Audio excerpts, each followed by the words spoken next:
அனைவருக்கும் வணக்கம். சுயஜாதகங்களின் அடிப்படையில குரு பகவானுடைய யோக நிலை 12 லக்னத்தில் பிறந்தவருக்கும் மேஷம் முதல் மீனம் லக்னம் வரை பிறந்தவருக்கு குரு எப்படி இருந்தால் யோக பலனை ஜாதகருக்கு செய்கிறார்ன்றத இந்த பதிவுல தெளிவாக பார்க்கலாம். பொதுவான விதிகளின் அடிப்படையிலே குரு பகவானை பொறுத்த வரைக்கும் மேஷ விருச்சக லக்னத்தில் பிறந்தவர்களுக்கு கடக சிம்மத்திலும் தனுஷு மீனத்தில் பிறந்தவருக்கும் இயற்கையாக யோக பலனை செய்வார் என்ற பொது விதியும், திரிகோணாதிபதிகளாக எந்த லக்னத்திற்கு வருகிறாரோ அவர்களுக்கு யோகம் என்றும், மறைவு பாவாதிபதிகளான 6, 8, 12க்கு வர சில லக்னங்களுக்கு அவயோகம்ன்றது பொதுவான விதிதான். நான் ஒரு சுயஜாதகத்தின் அடிப்படையில குரு பகவான் எல்லா லக்னத்திற்குமே பெரும் யோகங்களையும் செய்ய முடியும், எல்லா லக்னத்திற்குமே அவயோகங்களையும் செய்ய முடியும். அது குருவனுடைய அமர்ந்த இடத்தை பொறுத்தும் குருவனுடைய இணைவு பெற்ற பார்வை பெற்ற கிரகங்களை பொறுத்துதான் அமையும். உதாரணத்திற்கு முழு அவயோகம் என்று ரிஷப லக்னம் துலாம் லக்னத்திற்கு சொல்றது உண்டு.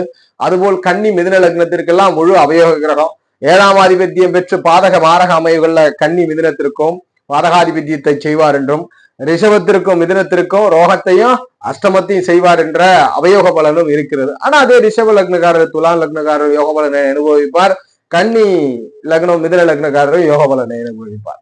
அதுபோல சிம்மம் கடகத்திற்கெல்லாம் நல்ல யோகாதிபதினு சொல்லுவோம். அதே சிம்ம கடக லக்னக்காரர் குரு தசையில சிரமப்படுறது உண்டு.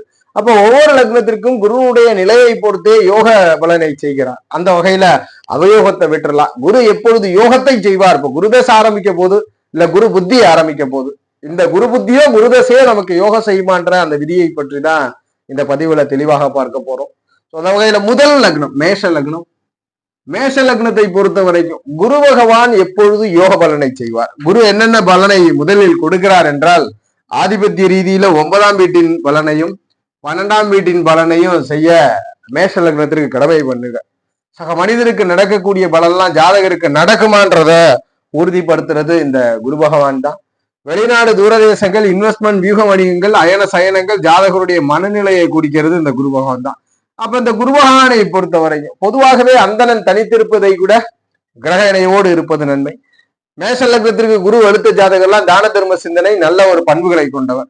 மேஷ லக்னக்காரருக்கு குரு யோகம் பண்ணணும்னா என்ன பண்ணணும்? ஸ்தான பலத்தை இழக்காம முதல்ல இருக்கணும். இப்ப குரு போய் மேஷ லக்னத்திற்கு நீசமாயிட்டார்னா வாழ்க்கையில படாத துன்பங்களை ஜாதகர் படுவார். பாக்கியங்களே கிடைக்காம வாழ்க்கையில ரொம்ப சிரமப்படக்கூடிய நபரா இருப்பார்.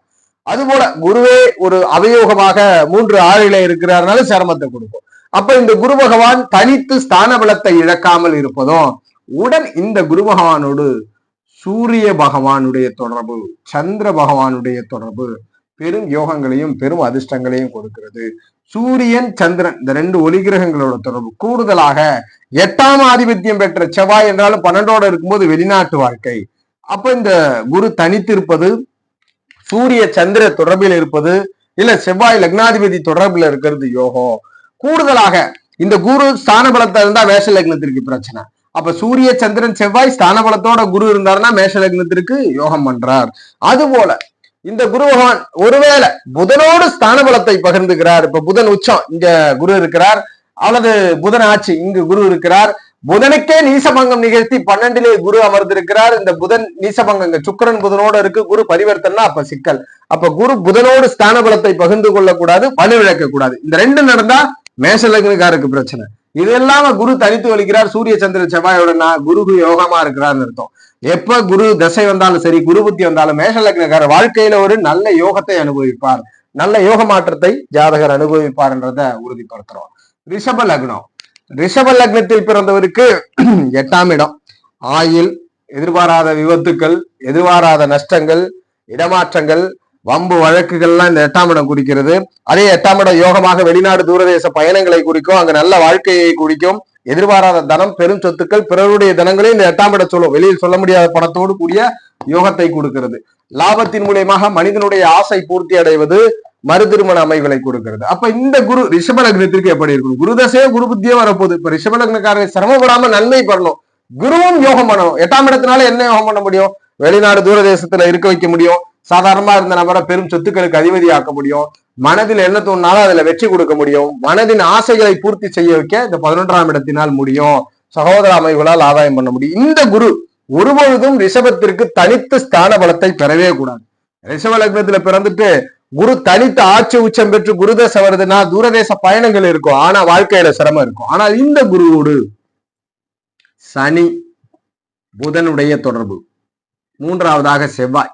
இந்த சனி புதன் செவ்வாய் இந்த தொடர்புகளை பெற்று இணைவு பெற்றோ பார்வை பெற்றோ குரு வலுவிழந்து இருக்கும் பொழுது, ஒரு உதாரணத்திற்கு 8ஆம் இடத்திலே குரு இருக்கிறார், கூட சனியோ புதனோ அமர்ந்திருந்தா அதுல கொஞ்சம் ஜாதகருக்கு தூரதேசம் அனுப்பி வாழ்க்கையில வெற்றி கிடைக்குது. ஆனா முதல் பகுதியை சிரமம் கொடுக்கும். அப்ப குரு ஸ்தான பலத்தை குறைந்து பெற்று சனி புதன் செவ்வாய் இதுல ஏதேனும் ஒரு தொடர்பு, சனி புதன் செவ்வாயோட தொடர்பு இருந்தாலே போதும்.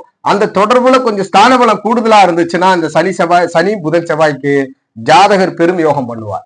8, 11ஆம் இடங்கள் லாபமா மாறும். குரு யோகம் இப்ப ரிஷப லக்னக்காரருக்கு குருவினால் யோகம், குரு தசை வரப்போகுதுன்னு பயமே வேண்டாம். முழு அவயோகி யோகம் செய்யணும்னு விதிக்கு உட்படுத்தப்படுகிறார். யோகமாக வாழ்க்கை அமையும். யாருக்கு? ரிஷப லக்னத்துல பிறந்தவருக்கு. மிதுன லக்னம், மிதுன லக்னத்திற்கு 7ஆம் இடம் பாதகாதிபத்தியத்தை பெறுகிறார். 7, 10க்கு ஆதிபத்தியம் கிரகம். 7ஆம் இடம்ன்றது வாழ்க்கை துணை, நண்பர்கள், கூட்டாளிகள், ஒப்பந்ததாரர்கள், தொழிலை பற்றி. 10ஆம் இடம் ஜீவன வாழ்க்கையில் எதை செய்ய பூமியில் பிறந்தார்கள். இந்த குரு யோகம் பண்ணணும்.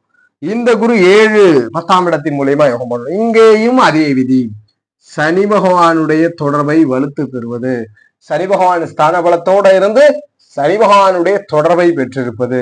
கூடுதலாக 2ஆம் பட்சமாக தான் சுக்கரன் தொடர்பை பெற்றா குரு வலு குறையணும், சுக்கரன் வலுவா இருக்கணும். கொஞ்சம் குடும்பம் தாமதமாகும், ஆனால் சுக்கரனுடைய வலு. குரு சூரியனுடைய தொடர்பு, சனி சூரியன் சுக்கரன் இந்த 3 கிரகங்கள் தொடர்பை பெறும்போது, சூரியனை ஏன் சொல்றோம் அப்படின்னா தீரியாதிபதி, தைரியத்தின் மூலியமாக ஆதாயம் பண்றார். சனி சூரியன் சுக்கரன் இந்த தொடர்பை பெற்று வலுப்பது. இதுல இன்னொரு ஆப்ஷன்ல புதனையும் எடுத்துக்கலாம், லக்னாதிபதி. ஆனா இந்த லக்னாதிபதி தொடர்புல இருந்தா மட்டும் புதன் வலுவா இருக்கணும். குரு வலுவே இருக்கக்கூடாது. ஒருவேளை மிதுனத்துல புதன் இருந்து குரு இருக்கலாம், கன்னியில புதன் இருந்து குரு இருக்கலாம். நீசபங்கமா இந்த குருவோடைய புதன் இருந்தாலும் நீசபங்கமா இருக்கணும், பிற்பகுதியில வெற்றி. அப்ப சுக்கிர புதன் சனி சூரிய தொடர்புல மிதுன லக்னத்துல இருந்தா குரு தசையோ குரு புத்தியோ யோகம் பண்ணுது மிதுன லக்னத்துல ஜனனித்தவருக்கு. கடக லக்னத்துல பிறந்திருக்கிறீங்க, கடக லக்னத்திற்கு 6ஆம் இடம் நல்ல வேலை, பதவி, அதிகாரங்கள், எதிரியை வெல்லக்கூடிய ஆற்றலை குறிக்கிறார். அதுபோல 9ஆம் இடத்தின் மூலியமாக பாக்கியம், சக வயதுள்ள நபர்களுக்கு நடக்கக்கூடியதை ஜாதக உறுதிப்படுத்துறார். குரு 6க்கு அதிபதியா இருந்தாலும் தனித்து வலுக்கலாம், பிரச்சனை இல்லை. ஸ்தான பலத்தை பெற்ற குரு பொதுவாகவே கடகத்திற்கு யோகம். கூடுதலாக இந்த குரு பகவானோடு செவ்வாய் தொடர்புல இருக்கிறார், மிகப்பெரிய யோகத்தை மிகப்பெரிய அதிர்ஷ்டத்தையும் கொடுக்குது. சூரியன் தொடர்பிலே இருக்கிறார், மிகப்பெரிய யோகம் மிகப்பெரிய அதிர்ஷ்டம். 2ஆம் பட்சமாக குரு வலுத்து சனி தொடர்பு, இதுல சனி வலுக்க கூடாது. குரு வலுத்து சனி தொடர்பு தான் நண்பர்கள், கூட்டாளிகளால் ஆதாய அமைவுகளை அவயோகியும் யோகம் பண்ண வைக்கிறார். அப்ப செவ்வாய் சூரியனுடைய தொடர்பு மிகப்பெரிய யோகத்தை கொடுக்கிறது. அடுத்ததாக சனியினுடைய தொடர்பு, தனித்திருந்தாலும் குருவுக்கு யோகம் உண்டு. அவயோகிதான் சனி, ஆனா சனியோட குரு ஏதேனும் இணையக்கூடாது. பார்வையில இருக்கும் பொழுது வெளிநாடு தூரதேச யோகங்கள். சிம்ம லக்னத்துல பிறந்திருக்கிறீங்க, குரு யோகம் பண்ணணும். குரு யோக நிலை 5க்கு ஆதிபத்திய கிரகம், 8க்கு ஆதிபத்திய கிரகம். வெளியூர் தூரதேசங்களை குறிக்கிறார். பூர்வ புண்ணிய பாவம் 3 உலகையும் குறிக்கக்கூடிய குழந்தைகள், ஜாதகருடைய மனம், முன்னோர்கள், பூர்வீகத்தை குறிக்கக்கூடிய குரு. 5, 8க்கு அதிபதியா இருக்கிறதுனால கூடுதலாக தனித்து இருந்தா வெளிநாடு தூரதேசம் கொடுப்பார். தனித்து குரு இருந்தாலும் ஓகே ஸ்தான பலத்தோட. கூடுதலாக இந்த குரு பகவானோடு செவ்வாயினுடைய நிலைப்பாடு மிகப்பெரிய அதிர்ஷ்டத்தையோ மிகப்பெரிய யோகத்தை கொடுக்குது. சந்திரனுடைய தொடர்பு 8க்கு அதிபதின்றதுனால வெளிநாடு தொடர்புகள், வெளிநாடு ஆதாயங்கள், வெளிநாட்டின் மூலியமாக ஜாதகருக்கு பெரும் நன்மை பலன்களை கொடுக்கிறது. குருவோடு புதன், சிம்மத்திற்கு புதன் தொடர்புல இருந்தா யோக பலன், தனித்திருந்தால் நன்மை. செவ்வாய் சந்திரன் புதன் போன்ற கிரகங்களிலே இருக்கிறதும் யோகத்தை பண்ணுது. சிம்ம லக்னத்துல பிறந்தவருக்கு. கன்னி லக்னத்துல ஜனனிச்சிருக்கிறீங்க, கன்னி லக்னத்தில் பிறந்தவருக்கு 4ஆம் இடம் 7ஆம் இடம் பாதகாதிபதினு வருது. கன்னி லக்னத்திற்கெல்லாம் அவயோ கிரகம் தான் குரு. குரு தனித்து ஸ்தான பலத்தை பெறக்கூடாது. கூடுதலாக சனியினுடைய தொடர்பு, புதனுடைய தொடர்பு மற்றும் சுக்கிர தொடர்பு இதெல்லாம் நன்மை பண்ணும். இதுல சனி புதன் சுக்கிரன், இதுல இந்த 3 கிரகங்கள்ல ஏதேனும் ஒரு கிரகம் ஸ்தான பலம் பெற்று அதுல குரு தொடர்புல இருக்குன்னா கன்னி லக்னத்துல ஜனனித்தவருக்கு வீடு, வாகன வசதி, சொத்து சுகங்கள், வித்தைகளில் ஆதாயம் கிடைக்கும், தாயினால் ஆதாயம் கிடைக்கும். 7ஆம் இடத்தின் மூலியமாக நண்பர், கூட்டாளிகள், பங்குதாரர், ஒப்பந்ததாரர்களின் மூலியமா ஆதாயம் வாழ்க்கையிலே உண்டு. நல்ல துணைவர் கிடைத்து துணைவரால் ஆதாயம். கன்னி லக்னத்திற்கு சனி புதன் சுக்கிர தொடர்புகளில் ஸ்தான பலத்தை குறைந்து பெற்ற குரு இருக்கிறார்னா கன்னி லக்னக்காருக்கு குரு தசையும் சரி, குரு புத்தியும் யோகம் பண்ணும். துலாம் லக்னத்துல ஜனனித்திருக்கிறீங்க, துலாத்திலே பிறந்தவருக்கு குருவோட யோக நிலை. குரு எப்பொழுது யோகம் பண்ணும்? 3ஆம் ஆதிபத்தியம் 6ஆம் ஆதிபத்தியத்தை குரு பகவான் பெறுகிறார். இந்த குருவை பொறுத்தவரைக்கும் துலாத்திற்கு அவயோக கிரகம். ஏன்னா 3ஆம் இடமும் அவயோகம், 6ஆம் இடமும் ஒரு மறைவு பாவமாக அமைகிறது. 3லே சகோதரம், தீரியம், புகழ் இருக்கிறது, துணிச்சல் இருக்கிறது. 6ஆம் இடத்துல ருணரோகம், ஜாதகருடைய எதிரி எப்படி இருப்பார், நோய் எப்படி இருக்கும், கடன் இருக்குது. துலாம் லக்னத்திற்கு தனித்து குரு வலுக்கக்கூடாது. கூடுதலாக இந்த குருவோடு சனி ஸ்தான பலத்தை பெறுவது, புதன் ஸ்தான பலத்தை பெறுவது, செவ்வாய் ஸ்தான பலத்தை பெறுவது, இந்த 3 கிரகங்களும் ஏதேனும் ஒரு கிரகம் ஸ்தான பலத்தை பெற்று குருவை தொடர்பு கொண்டார்னா துலாம் லக்னக்காருக்கு உருதச நன்மை செய்யும். எப்படி செய்யும்? ஜாதகர் புகழ் பெறுவார், தைரியத்தினால் பாராட்டப்படுவார், நல்ல வேலை அங்கீகாரங்கள் இருக்கும், எதிரி நோய் கடன் வம்பு வழக்குகளின் மூலியமாக ஜாதகர் வெற்றியை பெறுவார், எதிரியின் தனத்தை பெறுவார். அப்ப சனி புதன் செவ்வாய் இந்த கிரகம் 3 கிரகங்கள்ல ஏதேனும் ஒரு கிரகம் ஸ்தான பலத்தை பெற்று குருவை தொடர்பு கொண்டால் துலாம் லக்னக்காரருக்கு குரு யோக கிரகம். துலாம் லக்னக்காரருக்கு குரு தான் தசையோ புத்தியோ வரும்போது நன்மை பண்ணும். அதுபோல விருச்சக லக்னத்துல பிறந்திருக்கிறீங்க, குரு எப்பொழுது யோக நிலையில் வருகிறார்? 2-5க்கு அதிபதி. இந்த குருவே 2-5ன்ற ரொம்ப முக்கியமான விஷயம். குடும்பத்தை பற்றி குறிக்கக்கூடிய பாவம், வார்த்தைகளை பற்றி குறிக்கிறது, ஜாதகருடைய அடிப்படை அறிவு, 5ஆம் இடத்தின் மூலியமாக 3 உலகங்கள், ஜாதகருடைய மனநிலைமை, குழந்தைகள், முன்னோர்களை குறிக்கிறது, பூர்வ புண்ணிய ஆதாயத்தை கொடுக்கிறது, கிரியேட்டிவ் பவரை குறிக்கிறது. அப்ப இந்த குருவே விருச்சகத்திற்கு பொதுவான யோகரா வந்துடுறார். இவர் ஒருவேளை 3ஆம் இடத்துல நீசம் பெறாருன்னா கண்டிப்பா அவயோகம். 8ஆம் இடத்திலே குறைந்த ஸ்தான பலத்தை பெற்று புதனோடு தொடர்பு கொண்டாலும் சரி, 11ஆம் இடத்திலே குரு புதனோடு தொடர்பு கொண்டாலும் விருச்சக லக்னக்காரருக்கு குரு அவயோகம் தான் பண்ணுவார் குரு திசையில. ஆனால் இந்த குரு தனித்து ஸ்தான பலத்தை ஆட்சி உச்சம் பெற்றிருக்கிறார், தனித்து நன்மை உண்டு. பரிவர்த்தனையில் வலுப்பெறுகிறார், நன்மை உண்டு. கூடுதலாக இந்த குருவோடு சூரியன் தொடர்பு கொள்வது அருமையான யோகம். சந்திரன் தொடர்பு கொள்வது மிகவும் யோகமான ஒரு மிக முக்கியமான அதிர்ஷ்டமான யோகம். அதுபோல இந்த சூரிய சந்திரன் தொடர்போடு கூடுதலாக லக்னத்திற்கு 6ஆம் அதிபதி என்றாலும் செவ்வாயினுடைய தொடர்பு, சூரிய சந்திர செவ்வாய் தொடர்புகளே விருச்சக லக்னத்திற்கு இருக்கும் பொழுது ஒரு அதீத யோகத்தை செய்கிறார், தனித்து வெளுத்தாலும் யோகத்தை செய்கிறார். ஒருவேளை ஸ்தான பலத்தை இழந்து நீசம் பெற்றோ இல்ல ஸ்தான பலத்தை பகை கிரகமான புதனோடு இழந்தாருன்னா அப்பதான் விருச்சக லக்னத்திற்கு அவயோகம் செய்கிறார். தனுசு லக்னத்துல பிறந்திருக்கிறீங்க, குரு எப்படி இருந்தால் யோகம். லக்னாதிபதி எண்ணம் செயல், வாழ்க்கையில் நான் என்ன பண்ண போறோம், எப்படி அனுபவிக்க போறோம்ன்றத சொல்லுது. 4ஆம் இடத்தின் மூலியமாக வீடு, வாகனம், சொத்து சுகங்கள், நிலபலன்கள், தாயை பற்றி, வித்தைகளை பற்றி சொல்றார். லக்னாதிபதியாக தனித்து வலுப்பது நேர்மை பண்புகளையும் வலுவையும் சேர்க்கும். இந்த குருவோடு ஆதிபத்திய ரீதியிலே சூரியனுடைய தொடர்பு மிகப்பெரிய யோகம், செவ்வாயினுடைய தொடர்பு மிகப்பெரிய யோகம். 7ஆம் இடத்துல புதன் அவயோகம் என்றாலும் கூட புதனுடைய தொடர்பு. ஆனா இந்த புதனுக்கு வலு கிடைக்க கூடாது. புதன் வலுவில்லாமல் குரு வலுத்து இந்த கிரகங்களோட தொடர்புல இருந்ததுன்னா ஜாதகருக்கு பெரும் அதிர்ஷ்டம், பெரும் யோகங்களை செய்கிறார். தனுசு லக்னக்காரர் வீடு, வாகன வசதிகள், சொத்து சுகங்கள், சகல பாக்கியங்களும் பெற்ற வாழ்க்கை துணையினால் ஆதாய, நண்பரால் ஆதாய யோகத்தை பண்ண வைக்கிறார் என்றதை உறுதிப்படுத்துறோம். இது குருவனுடைய யோக நிலை. தனித்து வலுத்தாலும் தனுசு லக்னத்திற்கு யோகம்.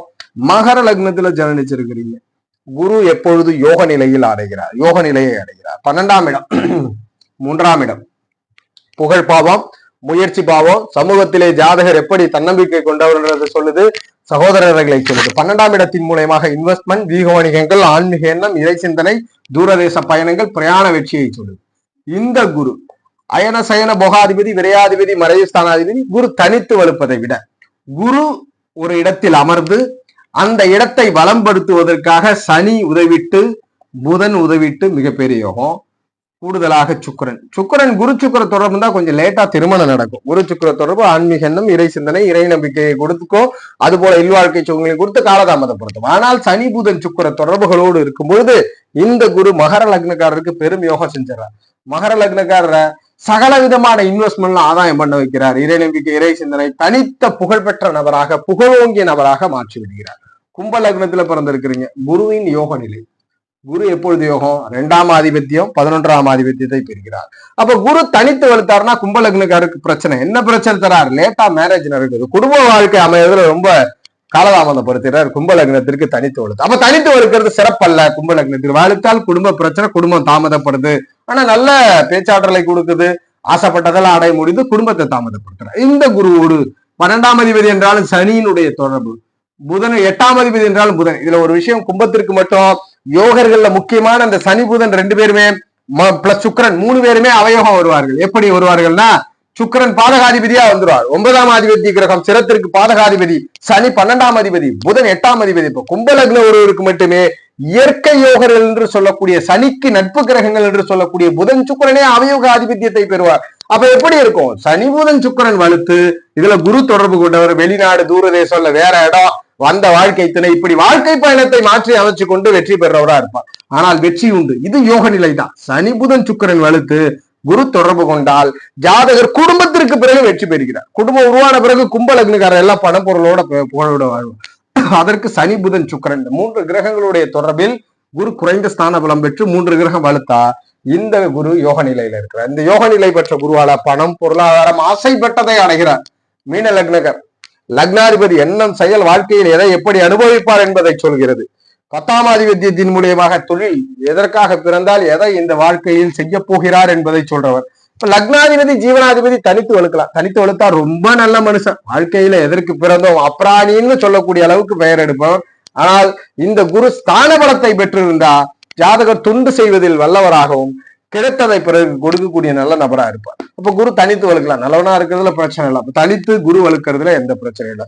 கூடுதலாக யோகம் செய்ய வேண்டும். சந்திரனுடைய தொடர்பு, செவ்வாயினுடைய தொடர்பு, இந்த சந்திர செவ்வாய் தொடர்பு உடன் புதனுடைய தொடர்பு. புதன் இதுல வலுக்க கூடாது. புதன் வலுக்காமல் குரு தொடர்பை பெற்றா வாழ்க்கை துறையினால் ஆதாயம், நண்பரால் ஆதாயம், கூட்டாளியினால் ஆதாயம், இதெல்லாம் பெறுவார். அப்ப குரு தனித்து வலுத்தாலும் நன்மை. மீன லக்னத்திற்கு உடன் சந்திரன் செவ்வாய் புதனுடைய தொடர்பை பெற்றாலும் யோகமாக அமைச்சு கொடுக்கிறார்.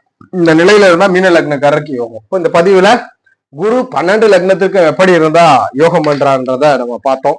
ஜோதிட ரீதியான தகவல் அல்லது சுய ஜாதகம் சார்ந்த சந்தேகங்களுக்கு ஸ்கிரீன்ல தெரிகிற நம்பரை தொடர்பு கொள்ளுங்க. வாழ்க வளமுடன். நன்றி.